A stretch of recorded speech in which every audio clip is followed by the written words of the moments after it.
Una pregunta para ampliar la mirada. Diálogos entre disciplinas para descubrir el mundo. Con vos que estás ahí, en tu casa, en las aulas, con los y las docentes. Nuevas formas de conocer, otros modos de aprender. Seguimos educando.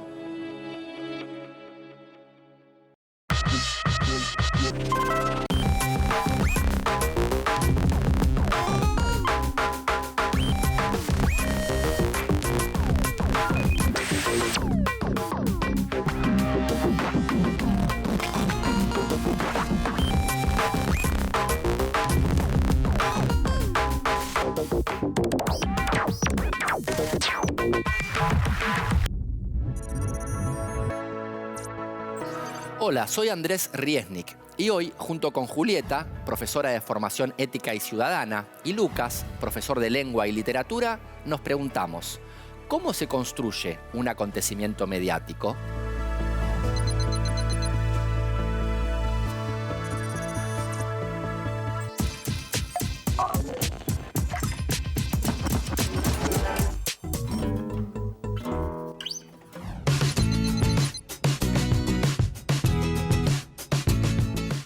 El intercambio de ideas e información entre dos o más personas. Un acontecimiento mediático es aquel suceso, ya sea bien delictivo o un accidente desgraciado, que tiene gran espacio y gran habla por parte de los medios. Un acontecimiento mediático creo que es una noticia como un delito que llega masivamente a las redes de comunicación, como puede ser la televisión o la radio. Yo me informo a través de medios de comunicación alternativos. Mayormente uso muchas páginas de internet. A través de internet, algún que otro canal de televisión. Radio y, bueno, obviamente televisión. Medios de comunicación que tengan una línea política en la que yo estoy de acuerdo. O directamente, si no tengo ninguna de las dos, algún que otro diario. Pero a medida que fui creciendo, fui eligiendo mucho más las páginas de internet y los sitios web o las páginas de los diarios.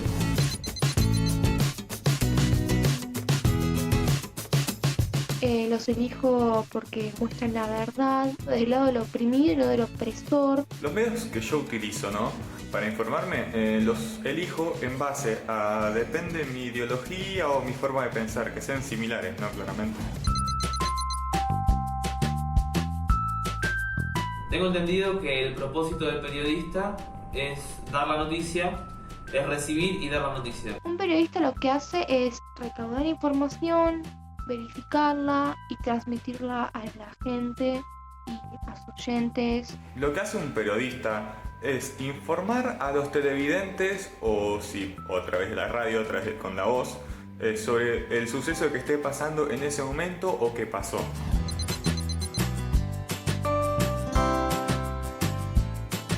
Yo mayormente lo que hago para detectar una falsa noticia es miro una noticia y si llego a dudar de su procedencia o del título que dice, intento buscar otro medio de comunicación alterno, parecido. Entonces ahí me doy cuenta si es real o no real. Sinceramente yo no sé cuál es la forma en la que se detecta una noticia falsa, pero al menos yo lo hago cuando suena demasiado irreal o cuando hay ciertas cosas que no concuerdan y se contradicen.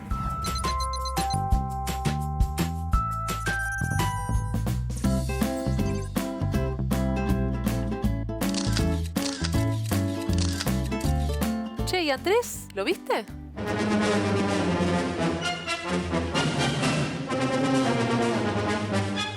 ¿Qué te pasó, Andrés? Estás poseído por el espíritu de Clark Kent. Bueno, más o menos. Mira, ¿sabes lo que pasa? Me cansé de leer noticias falsas. Estar todo el tiempo tratando de saber qué es verdad, que no es cansador, ¿viste? Es terrible. Así que voy a escribir mis propias noticias, saber sobre lo que quiero ver y buscar yo mismo esa información. Si bien es todo un trabajo el que te tenés que tomar, es un buen ejercicio. Hoy en día, en que la comunicación se ha transformado tanto y las noticias se construyen en nuevos soportes, nos llegan por diversos canales y de distintas maneras, saber qué y cómo comunicarnos e informarnos es fundamental. Totalmente de acuerdo, pero ¿qué sabemos sobre la comunicación? La comunicación es una dimensión fundamental de la vida social, presente en todos los ámbitos de la actividad humana. En todo acto de comunicación se intercambian discursos, textos e informaciones a partir de una serie de códigos compartidos en el marco de un grupo o comunidad. Todos los días realizamos actividades que involucran directa o indirectamente a la comunicación. Por ejemplo, saludar a una amiga, leer las noticias o navegar por internet. Como físico, mis conocimientos en la materia no son muchos, pero sí que los fenómenos de la comunicación son aquellos en los que un emisor transmite un mensaje a un receptor. Lo que tenemos que hacer es saber quién es ese emisor. ¿Es una persona instruida? ¿Es un medio de comunicación masivo o alternativo? ¿Qué línea editorial tiene o qué línea ideológica tiene? Siempre sabiendo que hay un receptor específico, las y los ciudadanos que se informan. En este escenario es importante mencionar que los roles de emisor y receptor no son rígidos, ya que, por ejemplo, al leer, ver o escuchar una noticia nos posicionamos activamente frente al mensaje. Lo leemos, lo interpretamos y, por lo tanto, también lo construimos. En este sentido, para mostrar una relación más dinámica, podemos hablar de comunicador y destinatario o productores y audiencia. Y para que la comunicación sea posible, es necesario que ambas partes tengan un código común, ¿no? Así es. La palabra comunicación proviene del latín comunicare, que significa compartir o poner algo en común. En el mundo social, las personas utilizamos una gran cantidad de códigos en forma simultánea. Enviamos información mediante el lenguaje hablado y también mediante gestos u otros elementos simbólicos. El lenguaje verbal permite a las personas la facultad de comunicarse, pero también es a través de la lengua y su escritura que podemos apropiarnos del mundo de una manera simbólica, posicionarnos frente a la realidad y asumir una postura frente a sus contextos. Claro, también nos permite expresarnos y transmitir a otros y otras nuestras experiencias, deseos, ideas y sensaciones, entre otras cosas. A comienzos del siglo XX, con la invención de la radio y la televisión, la circulación de información cobró una nueva dimensión, la masividad. En la comunicación masiva, un mensaje es producido y transmitido por un único emisor o productor a una gran cantidad de destinatarios a través de un soporte material como es el diario, un dispositivo técnico como la radio, la televisión, también puede ser el celular. En este tipo de comunicación, los lugares del emisor y del receptor no son intercambiables generalmente. La información que circula va mayormente en una sola dirección. Por eso decimos que es unidireccional. A pesar de esto, el individuo o el receptor que ve determinadas imágenes en los medios masivos de comunicación no es un recipiente vacío que dicho medio de comunicación puede llenar con creencias o visiones del mundo que le interesen, sino que se entiende al sujeto como un elemento activo en esta relación. En la actualidad, los medios masivos de comunicación forman parte de nuestra vida cotidiana. Por ejemplo, es posible que podamos encontrar televisores en las paredes de un bar y ver allí las noticias, o que mientras esperamos el colectivo escuchemos en la radio las noticias del día. Lo mismo sucede cuando estamos en una red social y aparecen noticias compartidas o publicitadas.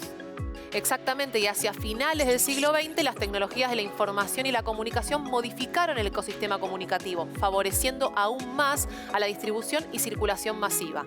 La interconexión inmediata de estos dispositivos tecnológicos permite hoy un nuevo tipo de interacción e intercambio comunicativo que acorta los tiempos y estrecha las distancias entre quienes comunican. El gran volumen de información disponible, la interactividad y la mayor posibilidad de interconexión que posibilitan estos soportes tecnológicos provocan un estado de hipercomunicación, que no significa necesariamente mayor comunicación. Frente a esta situación, podemos detectar el surgimiento de la sociedad de la información, que nos permite indicar el cambio cultural y social derivado del desarrollo de nuevas tecnologías de la información y a su vez la comunicación. Ambas posibilitaron la transmisión de discursos sociales en forma instantánea a cualquier parte del mundo. Es acá donde el espíritu del periodismo nuevamente se apodera de mí. Y me pregunto, ¿todas y todos acceden del mismo modo a estos textos? ¿Todas y todos tienen las mismas herramientas para interpretarlos? ¿Todas y todos podrían ser potenciales productores de información? ¿Todas y todos están paradas y parados en el mismo lugar en relación a los acontecimientos mediatizados que circulan?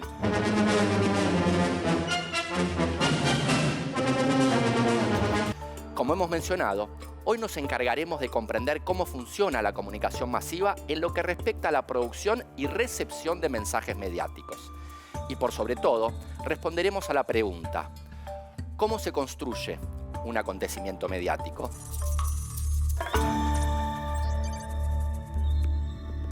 La segunda mitad del siglo XIX se caracterizó en Europa y los Estados Unidos por notables transformaciones en la prensa. Dentro del desarrollo y expansión del capitalismo aparece la industria gráfica y cambia la concepción del periódico. Hasta entonces había sido un instrumento en las luchas sociales y políticas, identificado con los partidos, difusor de opiniones, escrito en un estilo literario que apenas reservaba espacio para la información. Sus dueños casi siempre fueron periodistas capaces de casi toda la confección. La circulación era bastante restringida y la venta por suscripciones permitía obtener el dinero suficiente para afrontar los gastos de impresión. El número de páginas era muy reducido, estaban recargadas de textos con títulos muy pequeños y generalmente sin ilustraciones y con muy escasos avisos. Hasta que una serie de hechos convergieron.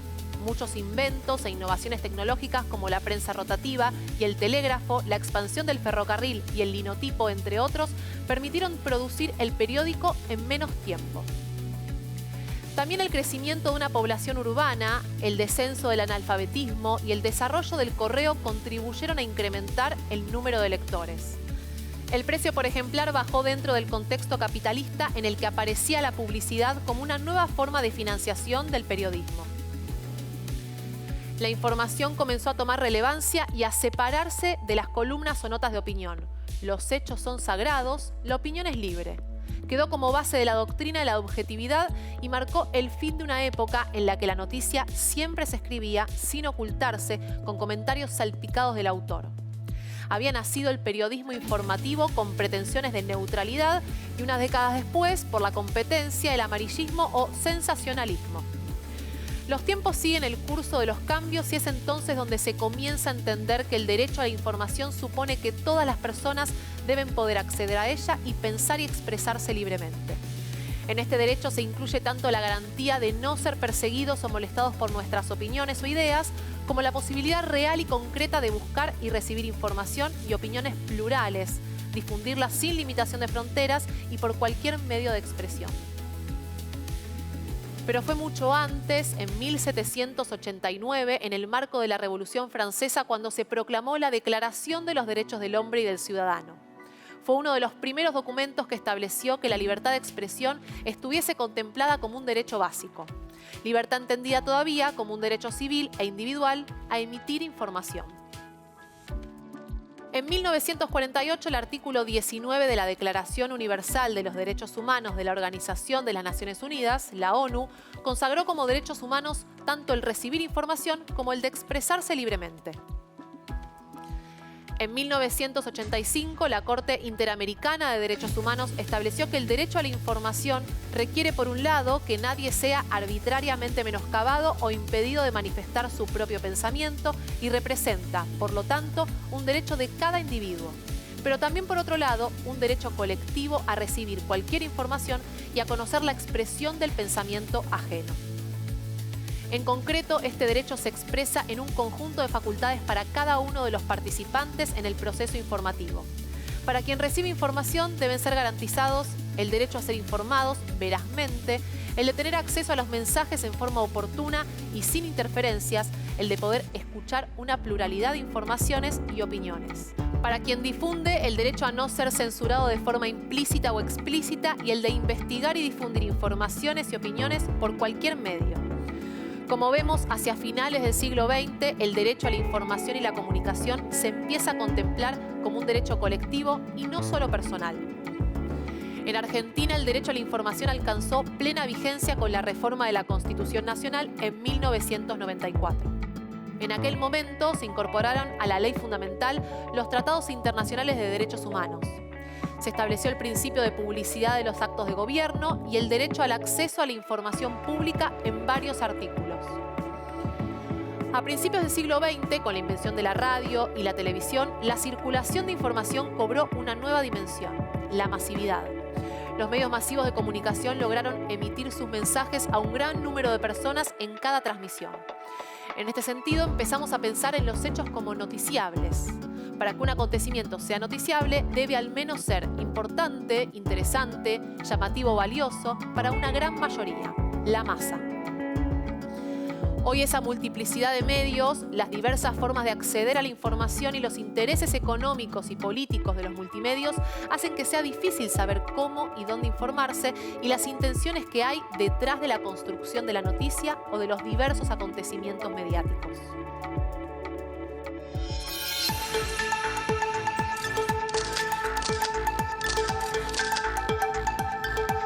Último momento.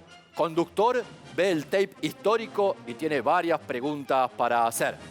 Tranquilo, vamos a empezar con la pregunta destacada del programa de hoy. ¿Cómo se construye un acontecimiento mediático? Es justo lo que iba a decir. Eso nos trajo hoy hasta acá. Cuando nos preguntamos cómo se construye un acontecimiento mediático o cómo llega a ser mediático un acontecimiento, lo primero que tenemos que abordar es la idea del acontecimiento. Eso yo lo sé. Los acontecimientos son sucesos, hechos, momentos del devenir de la historia que tienen como protagonistas a sujetos, personas como nosotras y nosotros, y que suceden además en un lugar y tiempo determinado. Son vividos por algunas y algunos y observados por muchas y muchos. Claro, como por ejemplo cuando escuchamos la noticia de que Messi se va al Barcelona. ¿Cómo que Messi se va del Barcelona? Espera. Último momento. No, esperá vos, esperá. Al final no se va Messi. Lo puse como ejemplo, fue una noticia que trascendió, de la que se habló mucho en todo el mundo, pero finalmente nunca sucedió. Ah, ok, entendí. Pero ¿cómo llega un acontecimiento a convertirse en masivo? Es importante pensar que todo acontecimiento noticiable y mediatizado es un recorte de la realidad concreta. Es decir, el periodista o la periodista aborda los sucesos desde un punto de vista específico a través de su propia visión. Esta visión está atravesada por el recorte y la selección de aquello que desea contar y por lo tanto también de lo que desea silenciar, pero también de su propio sentido común, su propia subjetividad que obviamente se pone en juego en el relato. Para que esto ocurra, al ponernos a leer o escuchar una noticia, debemos tener presente algo importante. Cómo se cuenta lo que se cuenta. ¿Qué palabras se usan? ¿Cómo se usan? ¿Quiénes construyen la noticia y qué recursos se utilizan? Las tramas textuales constituyen modos de organizar el discurso que un emisor desea realizar. No necesariamente las tramas se desarrollan individualmente, sino que suelen combinarse o prevalecer unas y otras dentro de un mismo texto. Estas diferentes tramas aparecen en una amplia variedad de tipologías textuales y se valen de múltiples recursos literarios para potenciar o aumentar los efectos propuestos. Trama descriptiva. Presenta una caracterización de objetos, personas o procesos a través de sus rasgos más destacados o sobresalientes. El contenido de esta trama suele centrarse en responder preguntas como ¿qué es? ¿Cómo es? ¿Qué hace? ¿Cuál es su utilidad? Etc. ¿Cómo es él? ¿En qué lugar se enamoró de ti? Bueno, no tanto, pero tenemos que saber que se usa principalmente adjetivaciones, comparaciones, entre otras. Trama narrativa. Relata acciones de personas o personajes que se realizan en un marco de tiempo y espacio. Se caracteriza por darle al lector un sentido de causa y efecto. Se emplean los textos narrativos, aquellos que cuentan una historia, y tiene una estructura básica, o sea, una situación inicial, conflicto y resolución, y elementos particulares, principalmente en relación a los tiempos de la narración, como variantes del orden cronológico y la correlación temporal, como en el uso de los tiempos verbales. Trama explicativa. Presenta un tema con la finalidad de ampliar la información o dar a conocer un objeto, concepto, hecho o problema. Se la encuentra, por ejemplo, en clases orales, textos de libros de estudio, artículos de divulgación, entre otros. Estos textos presentan al lector información sobre teorías, hechos, personajes, fechas, etc. Fueron escritos por un experto o estudioso del tema con un vocabulario específico, perteneciente a alguna de las áreas del conocimiento. Presenta la información de manera ordenada, con títulos, destacados, fuentes, gráficos y demás. Trama argumentativa. expone opiniones de manera fundamentada, con el fin de modificar los puntos de vista del destinatario o provocar en él un cambio de conducta. Sus objetos son las ideas, las creencias, las opiniones, los conocimientos, los juicios de valor. Su estructura básica suele ser planteo, tesis, desarrollo argumentativo y conclusión. Utiliza recursos como cita de autoridad, enumeración, ejemplificación, analogía, reformulación, ironía, etc. Trama conversacional. Esta trama está caracterizada por un tipo de acción particular denominada intercambio. Muestra en estilo directo ese intercambio lingüístico entre dos o más interlocutores en una situación comunicativa. Se intercambian los turnos de palabra y así se conforman textos únicos. Utilizan signos gráficos que introducen a los hablantes, emplea deixis, ericiones, apelaciones al destinatario, etc. Este conjunto de tipologías textuales nos permite clasificar y caracterizar los diferentes tipos de textos, pero de una forma muy rígida y esquemática. El desarrollo de la escritura, ya sea de ficción, enciclopédica o netamente subjetiva, ha permitido a sus escritores y lectores en múltiples contextos abordar e intercambiar características de unos y otros, pensar sus puntos de contacto, generar nuevos géneros a través de sus cruces, préstamos y tensiones.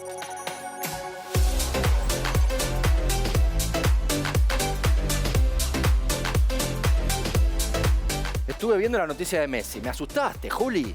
Hay que tener mucho cuidado a la hora de informarnos y transmitir una información o reproducirla. Último momento. Conductor de Seguimos Educando se deprime porque Messi se va del Barça. Pero es toda una confusión. ¿Y la placa? ¿Y la musiquita? Es solo mía. Acá, el periodista soy yo. Mira, último momento. Profe de lengua y literatura quiere hacer titulares y queda pagando. ¿Viste? Bueno, ahora, ya que los tengo acá, ¿me cuentan qué es una noticia? Dale. Una noticia periodística es un texto narrativo que pertenece al género periodístico que informa de manera más o menos precisa acerca de un hecho ocurrido o que acaba de suceder. Para que un hecho sea considerado como una noticia, debe ser singular, interesante, actual y veraz. Detrás de la noticia existe la figura del escritor que la realizó, que construye una voz dentro y a través del acto de escritura. Si bien las noticias tienen una relación estrecha con un concepto de verosimilitud, en la actualidad se discuten los conceptos de objetividad y subjetividad porque sus límites no son tan rígidos. ¿Y cómo se arma y se escribe una noticia? El carácter narrativo de una noticia depende de la intención comunicativa con la que se vaya a contar los hechos ocurridos en un tiempo y en un espacio. La información que se presenta como noticia debe ser breve, evitar redundancia y favorecer a la interpretación del tema. Por eso, las noticias cuentan con una estructura regular, definida por los paratextos y su organización particular. Tengo ganas de escribir una noticia, pero necesito saber cómo es la estructura de este género. Puedo ayudarte con eso, Andy. El cuerpo de la noticia es el lugar en el que se desarrolla toda la información y puede seguir dos pautas específicas. Siempre se dijo que una noticia tiene que responder las 5 preguntas básicas. El texto debe dar cuenta de qué sucedió, quién está involucrado, dónde, cuándo, por qué o para qué y cómo se desarrollaron los hechos. Sin embargo, no todas las noticias responden a estas preguntas. Depende del tipo de hecho ocurrido, del espacio en el diario o revista, entre otros.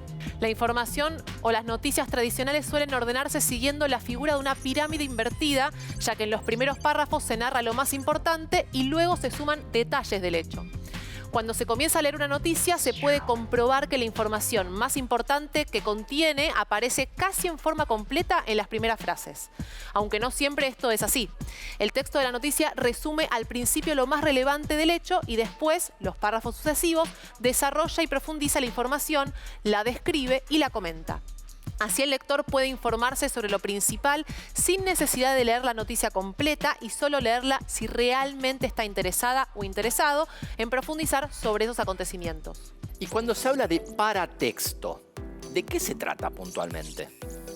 El paratexto es un tipo de lenguaje que puede ser verbal o icónico y suelen agregar información al cuerpo central de la noticia. Está hecho por un conjunto de elementos verbales y no verbales que acompañan al texto de una publicación. Supone un primer acercamiento al texto ya que ofrece a los lectores una idea general acerca de la obra y también funciona como guía de lectura. Sus partes son la volanta, que se coloca sobre el título y complementa su información en pocas palabras. A veces también permite delimitar la temática del hecho narrado, como por ejemplo cuando leemos que dice deportes, policiales, espectáculos, entre otros. También está el título, que presenta el suceso sobre el cual se informará. Este debe ser preciso, breve y despertar cierta curiosidad en el lector. El copete o bajada, que se ubica debajo del título y resume lo esencial en un breve párrafo. También existen en algunas noticias los subtítulos, que sirven para separar y organizar los diferentes temas dentro del texto. Y por último podemos agregar las imágenes, que presentan información de manera visual. Pueden ser fotografías, gráficos, infografías, entre otras cosas, y deben llevar un epígrafe, que es un texto que agrega información a la imagen o ancla su sentido. El epígrafe no debería repetir la información que se da visualmente, sino complementarla. Bien, creo que entendí, diría a la perfección. ¿Ustedes me ayudan a hacer un análisis de las partes que componen una noticia? Volanta, efemérides, consumo. Título: Día Internacional del Café. Detalles y beneficios de una de las bebidas más populares del mundo. Copete: el 1 de octubre es una jornada especial para el consumo de una de las 3 bebidas más populares del mundo. ¿Por qué se celebra y cuáles son sus beneficios? Imágenes: foto de taza de café y mano de alguien sujetándola. Epígrafe: ¿por qué se celebra el Día Internacional del Café? Subtítulo: los beneficios del café. Bueno, Andrés, acá te traje otro ejemplo, para que también veamos cómo se construye un acontecimiento mediático. Veamos la noticia. La volanta es Messi. Está ahí arriba del título en verde. Déjame a mí, Juli, déjame a mí. Mira, déjame a mí que quiero ser periodista. Dale, va, mira. El título es: ¿se va Messi del Barcelona? Los 4 escenarios que analiza. ¿Y el copete? Leo se reunió con Koeman y le mostró sus dudas. En estos momentos me siento más afuera que adentro del club. ¿Por qué Messi llegó a esta situación? ¿Qué opciones maneja el mejor del mundo? Bueno, ya vimos que la imagen es la foto de Lío. Pero, ¿cuál es el epígrafe? Messi vestido de negro, un modelo nuevo del Barcelona. Foto prensa, Fútbol Club Barcelona. Ahora veamos sobre este ejemplo un seguimiento del acontecimiento mediático sobre Lionel Messi y la salida del Barcelona. Quédate tranquilo, nunca se dio. Esta noticia devino en un acontecimiento mediático masivo y en pocos días se fue ampliando esta información. 20 de agosto. ¿Se va Messi del Barcelona? Los 4 escenarios que analiza. 25 de agosto. Messi le dijo al Barcelona que se va. 30 de agosto. Messi libre del Barcelona. 4 de septiembre. Lionel Messi, tras el adiós, se queda en Barcelona. 6 de septiembre. Messi y su regreso al Barcelona. Y estas fueron las novedades sobre el caso del delantero argentino. Tras la pausa, analizamos por qué yo nunca pude hacer más de 3 jueguitos seguidos con la pelota y por qué me dediqué a la física. Seguimos educando.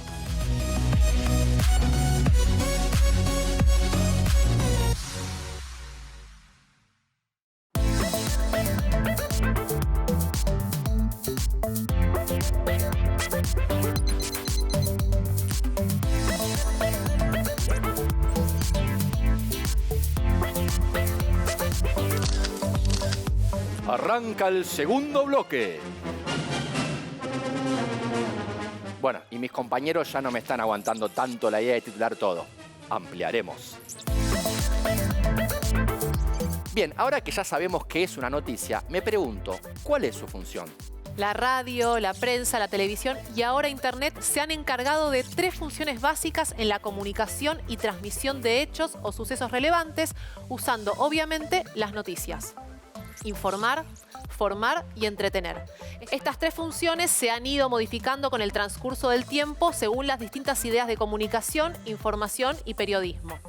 ¿Podemos decir que los medios de comunicación y su selección de noticias e informaciones contribuyen en la construcción de la opinión pública? Los medios presentan los acontecimientos locales, nacionales e internacionales pertenecientes a distintos ámbitos. Se encargan de construir una visión de esa realidad a la vez que proponen una mirada de los acontecimientos que ocurren en el mundo. O sea, elaboran una agenda según lo que quieran dar a conocer, el perfil e ideología del medio y el público al que se dirigen. ¿Y de qué manera lo hacen? Existen varios géneros periodísticos, es decir, múltiples textos, como noticias, reportajes, crónicas, cartas de lectores, editoriales, entre otros. Aparecen principalmente en diarios o sitios periodísticos virtuales. Todos ellos se pueden clasificar, a grandes rasgos, de acuerdo a su intencionalidad comunicativa. Dar a conocer las noticias, crónicas o reportajes, o contribuir a formar ideas u opiniones, como las cartas de lectores, notas de opinión o artículos editoriales. O también pueden entretener cuando incluyen historietas, crucigramas o juegos. Siempre escuché hablar de la agenda mediática que manejan justamente los medios de comunicación, pero no sé qué es eso exactamente. El término se relaciona con el listado de temas que cobran relevancia en una sociedad determinada. Podemos mencionar algunos tipos de agenda como la agenda política, la agenda pública y la mediática. Esta última está conformada por los temas que son tratados por los medios de comunicación masivos, como vos decís. En 1970, los docentes Maxwell McCombs y Donald Shaw elaboraron el concepto de agenda setting para analizar la capacidad de los medios masivos de comunicación de fijar los temas que son considerados relevantes para la población en general. Muchas veces los temas que aparecen primero en la agenda mediática son tomados luego por las agendas políticas y públicas. La agenda mediática, como vimos, incide entonces en los temas sobre los que se enfoca la atención de la sociedad en un momento determinado. Pero, ¿cómo se conforma esta agenda mediática? La suma de temas que pasa a formar parte de la agenda de los medios de comunicación es producto de un complejo proceso de selección. Si bien muchas veces son los medios y sus periodistas que en ellos trabajan los que arman la agenda, el conjunto de valores y creencias imperantes en una sociedad influyen, ya que uno de los objetivos es generar empatía, identificación e interés del público. Además, hay algo que hay que tener en cuenta. Cada medio tiene su línea editorial, según la cual se priorizan algunos temas y enfoques por sobre otros. En la selección de tópicos sobre los que se construirán las noticias, los medios de comunicación influyen entre sí. De esta manera, un tema que es noticia en un solo medio no va a formar parte de la agenda mediática. Verdadero. Falso. Verdadero. Falso. Los fenómenos de comunicación son aquellos en los que un emisor transmite un mensaje a un receptor. Tengo entendido que eso es verdadero. Sinceramente, no lo sé. Verdadero. Si bien existen varios otros elementos que complejizan la manera de comunicarnos, como requisitos mínimos podemos pensar que es un emisor que envía un mensaje a un destinatario, quien será el receptor de este. A pesar de esto, la comunicación es un fenómeno más complejo y no tan lineal ni unidireccional. Los medios de comunicación no influyen en la opinión pública. Esto es totalmente falso. Falso. Falso. Los medios de comunicación construyen diversos sentidos sobre la realidad. Sus mensajes llegan a una gran cantidad de personas y por lo tanto influyen en su modo de percibir el mundo y de comprender lo que sucede en él. Una nota periodística debe responder a las preguntas: ¿dónde, cuándo, qué, quién y por qué? Yo creo que esa es falsa. Eso es verdadero. Verdadero. Son las preguntas básicas del periodismo y que de alguna manera incluyen en sus respuestas las informaciones más relevantes y significativas de un hecho, suceso o acontecimiento. La información debe ordenarse siguiendo la figura de una pirámide, donde lo primero que ponemos, y lo más importante, son los detalles. Tengo entendido que es verdadero. Verdadero lo de la pirámide y creo que los detalles falsos. Eso es falso. Debe ordenarse como una pirámide invertida para que lo más relevante aparezca primero y los detalles hacia el final. Toda noticia debe ser singular, interesante, actual y veraz. Las noticias están compuestas solamente por una de las tramas textuales. Eso es falso. Sinceramente no sé, pero creo que es verdadero. Falso. La escritura de una noticia puede hacerse a través de una o varias tramas textuales.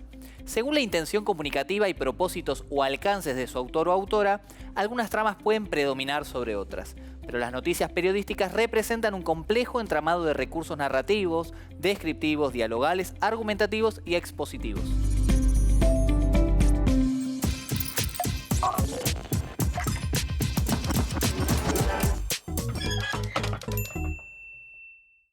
Ya sé qué es una noticia y aprendí sus formas y cómo se organiza, pero solo desde la teoría.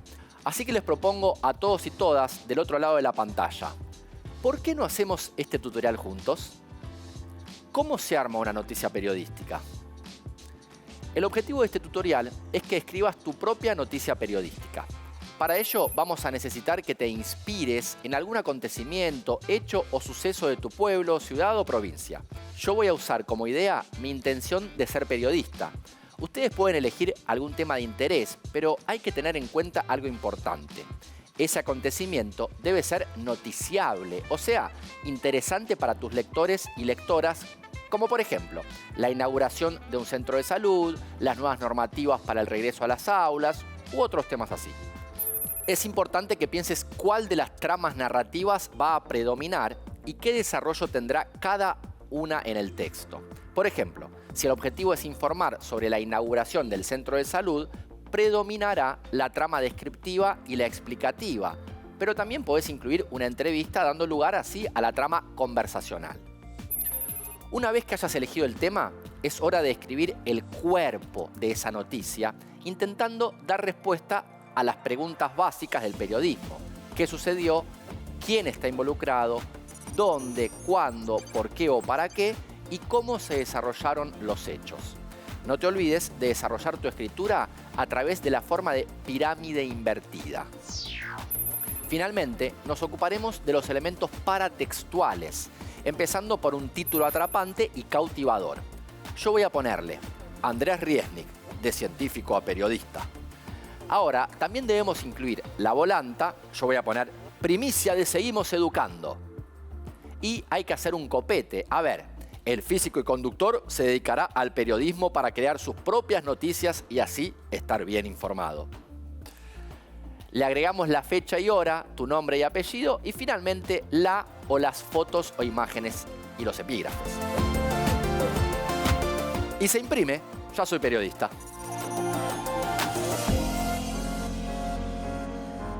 La figura del periodista y la figura del escritor parten de un mismo acto, la escritura. Hacia fines del siglo XIX y principios del siglo XX, el incremento de la población en las grandes ciudades, el aumento del público lector y las publicaciones de múltiples diarios y revistas generaron una moderna imagen del escritor, la del periodista. Su escritura estaba ligada a los acontecimientos, a un rol profesional y ajustado a los tiempos acelerados de la prensa. El campo de la literatura fue modificado e interpelado por este nuevo agente social. Mientras que la escritura periodística se ligaba a una práctica laboral para un lector masivo, la literatura permitía abstraerse de la sociedad y sus realidades. Estaba destinado a un público específico. A partir de la modernización de las ciudades hacia fines del siglo XIX, surge en los diarios de Europa y América un tipo de género que permite relacionar y complejizar la literatura y el periodismo. Recibirá distintos nombres con el paso del tiempo: artículo de costumbres, aguafuerte o crónica. De esta manera, a medida que fueron transcurriendo décadas de escritura periodística y literaria, se llevaron a cabo relaciones estrechas, cruces de géneros, temáticas y características que complejizan ambos géneros. Las motivaciones o los objetivos de la literatura y el periodismo, si bien pueden variar y mucho, permiten trazar un perfil en común de aquel o aquella que escribe, es decir, que desarrolla su subjetividad y su identidad en sus obras. Ambos cuentan con un destinatario, un receptor o lector que abordará y completará este acto.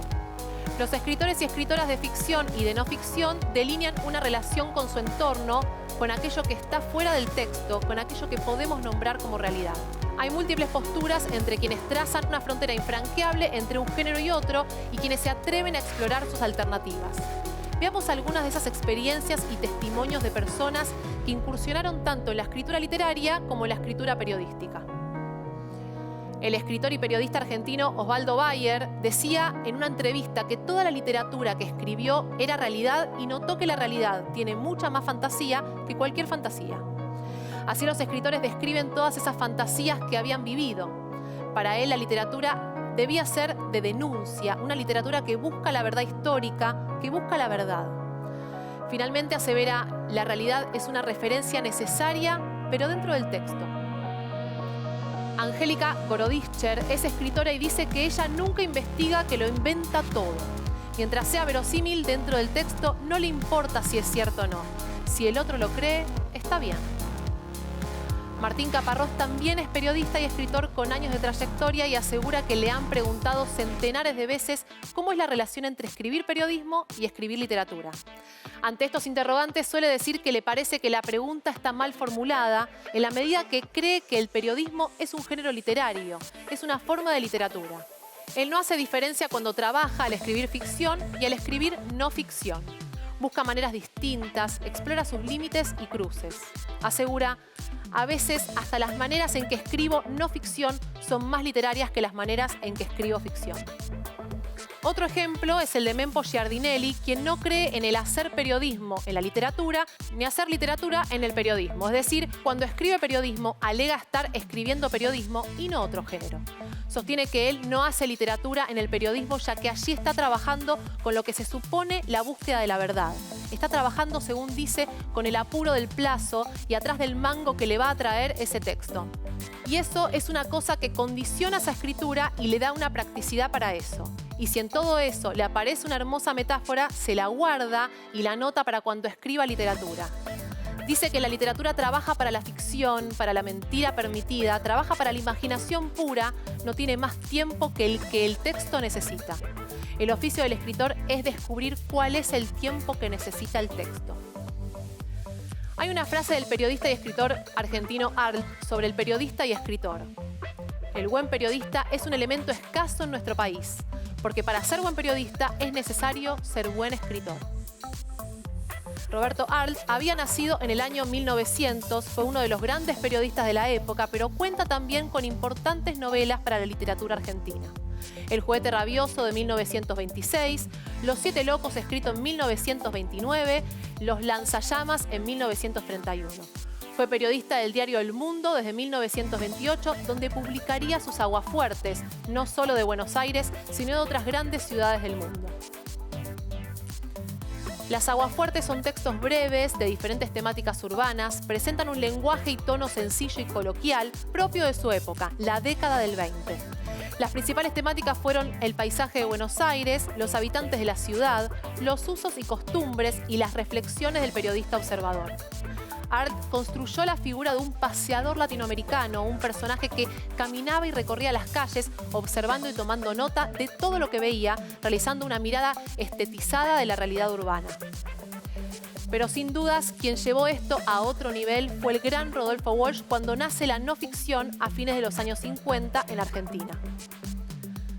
Algunas características de este género son: se encuentra en la materia de lo real con procedimientos narrativos como la descripción, narración y secuenciación.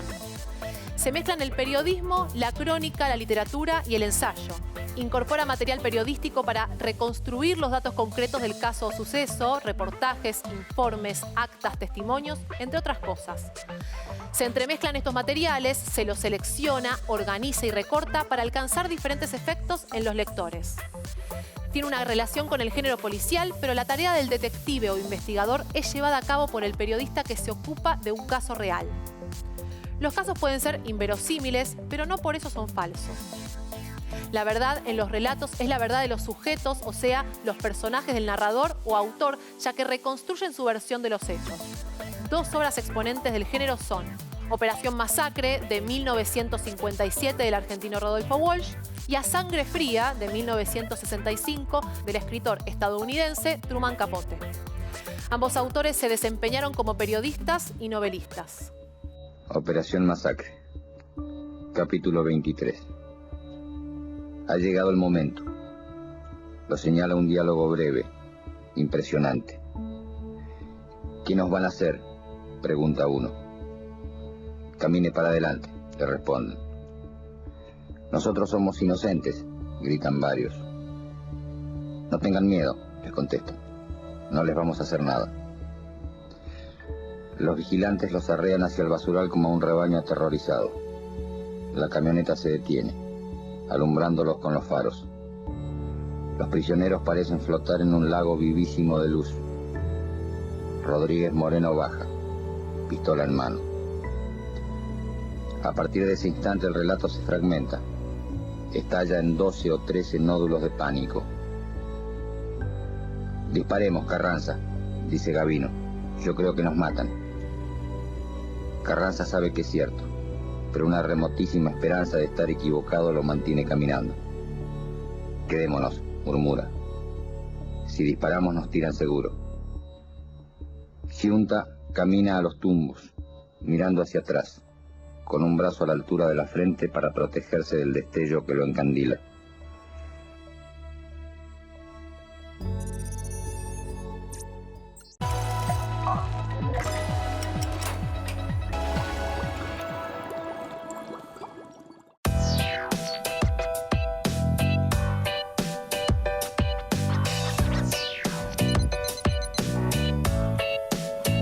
Parece, pero pensando rápidamente en una especie de definición, que un periodista tiene la misión de averiguar sobre un tema todo lo que pueda, de tener todas las voces posibles sobre ese asunto y después encontrar la manera más sencilla y clara de contarlo. Eso, en principio, diría yo que es la misión.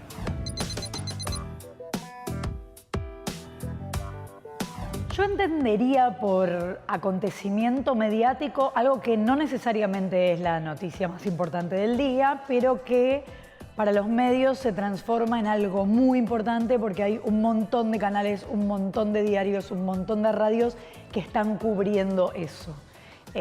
A veces ese acontecimiento termina siendo por polémico o por impresionante, algo que ocupa un montón más de espacio que algo que a lo mejor es muchísimo más relevante para todos y todas. Para mí no podemos hablar de objetividad en periodismo y casi diría en casi nada de la vida. Pero seguramente hay algunas ciencias que tienen un protocolo muy claro y hay datos muy concretos, porque hechos, datos, números existen. Pero hablar de periodismo y objetividad me parece que es difícil porque aún si tuviéramos la posibilidad de hablar de un hecho tratando de no agregarle nada, igual yo lo voy a contar distinto de lo que lo vas a contar vos. Eso es así. Creo que es muy difícil escapar de las noticias falsas o fake news. Me pasa mucho con amigos y amigas periodistas que nos cuesta todo el tiempo estar chequeando. Hay cosas que se te pasan muy rápido porque son tan creíbles que ni te preocupás por ir a ver si eso efectivamente fue así, si fue dicho de ese modo. Entonces es difícil escapar de las fake news. Lo que sí creo que es un poco más fácil si hacemos un ejercicio ciudadano y ni hablar los periodistas, pero sí creo que es un poco más fácil si hacemos el esfuerzo que esa fake news dure. Porque si vos te enterás de algún dato menor que te parece irrelevante, pero que igual por ahí es una fake news, y investigás un poquito más sobre eso, lees un poquito más, enseguida te das cuenta si se trata o no de fake news.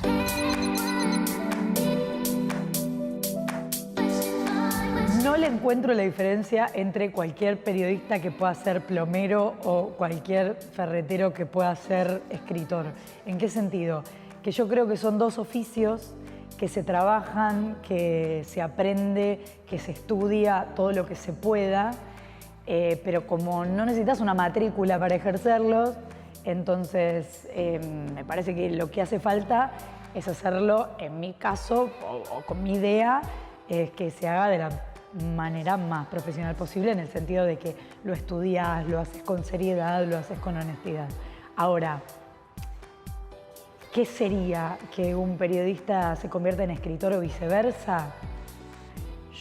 Seguro no que escriba un libro, eso no lo convierte en escritor. Yo, que soy periodista y escribí un libro, no soy escritora. Pero me imagino que hay algo de la inspiración, de lo artístico, de lo literario, que lo puede convertir a un periodista en escritor o que puede ya venir trabajando las dos cosas a la vez. Hace un tiempo que en el periodismo se juega mucho con las crónicas un poco más literarias y ahí sí seguramente hay un juego mucho más profundo entre no terminar diferenciando la crónica periodística de la literaria. Aunque en realidad me parece que la diferencia más contundente es que lo literario no tiene por qué ser cierto y lo periodístico tiene que ser un hecho verídico.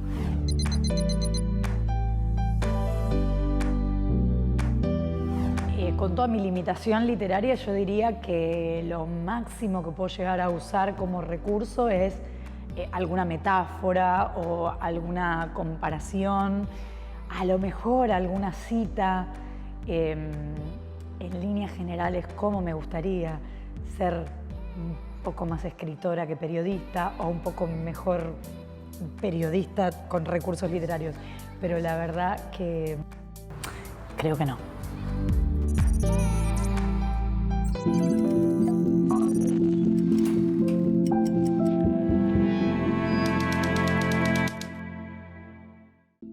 Quiero volver sobre una frase de Nietzsche muy actual, muy propia para nuestros tiempos. La frase dice lo siguiente: no hay hechos, solo interpretaciones. Esta es una frase que ha dado lugar justamente a versiones o interpretaciones muy diversas acerca de lo que quiso decir Nietzsche. Pero tal vez más importante que entender lo que quiso decir el autor es tratar de ver qué nos dice la frase sobre nuestra relación con el mundo en el que vivimos. En principio podríamos decir que hay tres posibles interpretaciones de la frase que dice que no hay hechos sino interpretaciones. Una primera, que más que una interpretación sería la negación de la frase, establecería que en realidad es indiscutible la existencia de hechos, la existencia de una realidad objetiva. En todo caso, lo que hay son interpretaciones varias donde una es la correcta y el resto pasan a ser falsas. O sea, aquellos que creen que hay una realidad en sí mismo, que hay hechos objetivos, van a entender la frase de Nietzsche diciendo que en realidad está equivocada y que a lo sumo hay varias interpretaciones que están erradas, básicamente porque es una sola la que tiene razón.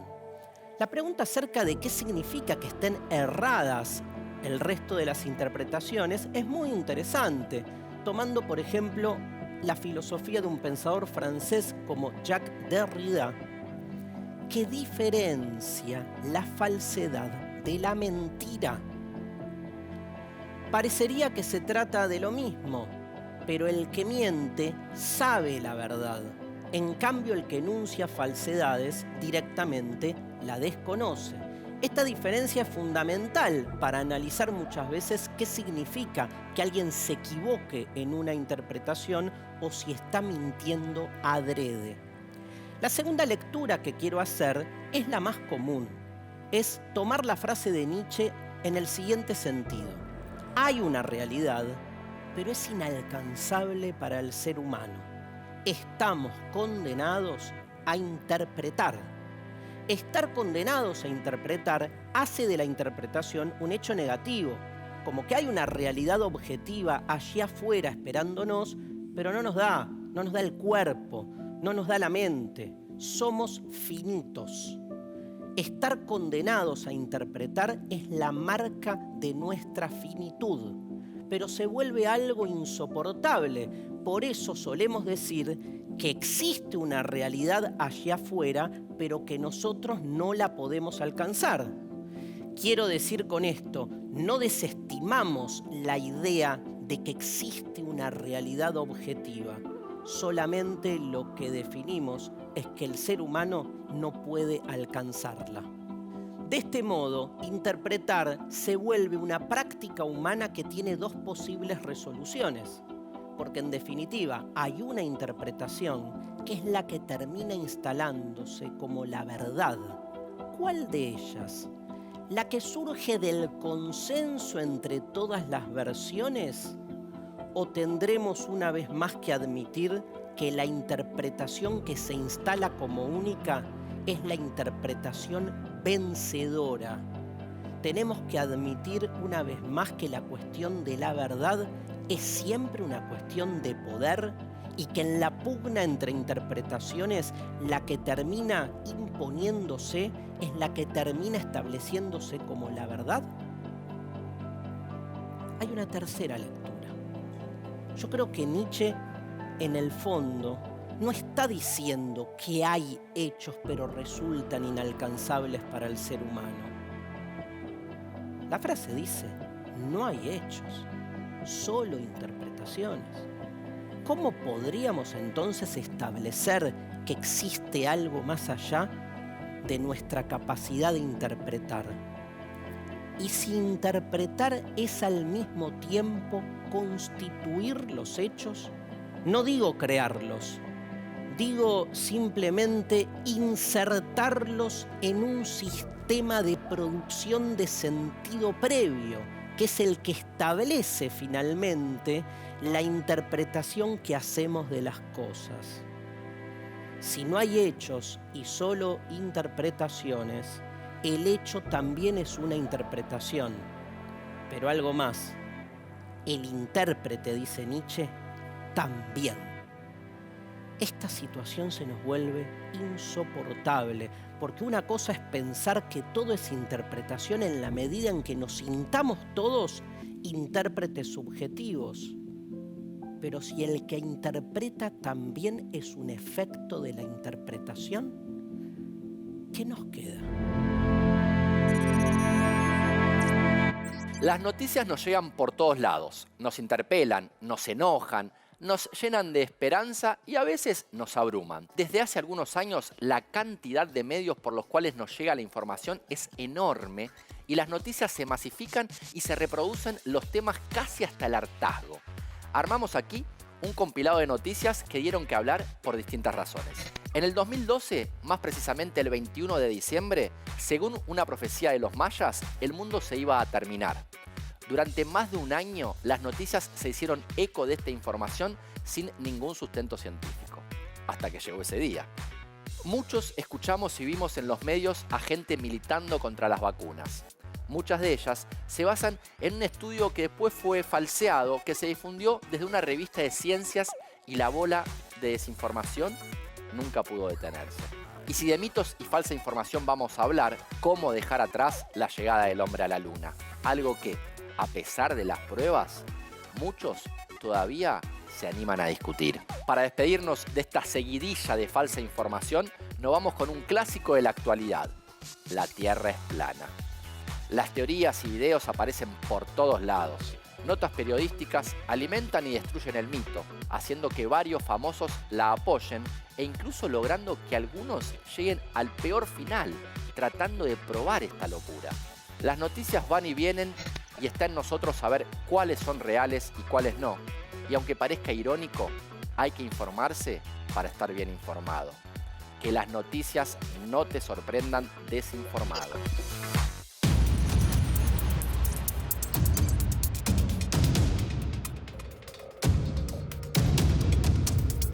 Bueno, me decidí. Voy a ser periodista de investigación de física.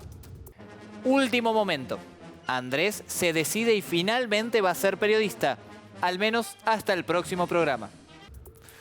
Perdón. Quería hacerlo yo una vez y que salga. De esta manera, puedo relacionar mi interés por la ciencia y la divulgación con este atrapante mundo de la información. Eso que decís es clave. Tu subjetividad. Las noticias pertenecen a lo subjetivo. Antes se creía que las noticias informaban de manera objetiva si el periodista no expresaba sus opiniones. Ahora entendemos que escribir una noticia supone siempre adoptar un punto de vista. Es decir, la subjetividad de quien escribe, selecciona, organiza y jerarquiza la información para obtener los efectos deseados en ese otro lector que leerá su escrito. Además, todas las unidades de la lengua tienen cierta carga de subjetividad. Las palabras contienen en sí mismas la presencia de quien las ha emitido. Eso está clarísimo. Yo aprendí también que todo lo que acontece en el mundo y en la vida de las y los sujetos puede ser apropiado por el acto de escribir, pero su escritura se materializará en un tipo de textualidad específica, como la literaria o la periodística. Por ejemplo, no es lo mismo contar por escrito que vimos un accidente automovilístico en la calle cuando ese texto es dentro de nuestro diario íntimo, o en una red social, o en una noticia informativa, o en una nota de opinión sobre las imprudencias al volante, o si ese hecho lo quiero trasladar a un cuento.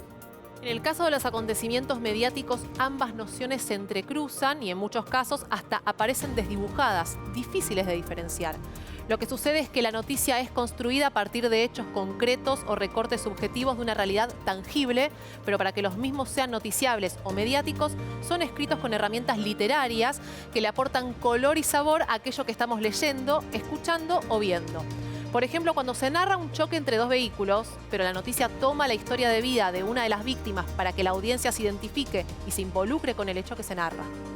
Al pensar en la información y en la escritura, hemos explorado la relación que establecen las noticias periodísticas con la realidad. Lo narrable y lo noticiable nos obligan a estar siempre atentos y críticos.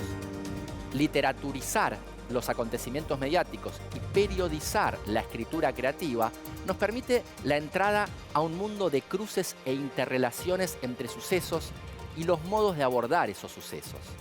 En este aspecto, es clave la figura del lector activo frente a ese universo textual tan complejo como dinámico. Reproduzca esta información, hágala circular por los medios a su alcance, a mano, a máquina, a mimeógrafo, oralmente. Mande copias a sus amigos. 9 de cada 10 las estarán esperando. Millones quieren ser informados. Vuelva a sentir la satisfacción moral de un acto de libertad. Rodolfo Walsh, 9 de enero de 1927, 25 de marzo de 1977.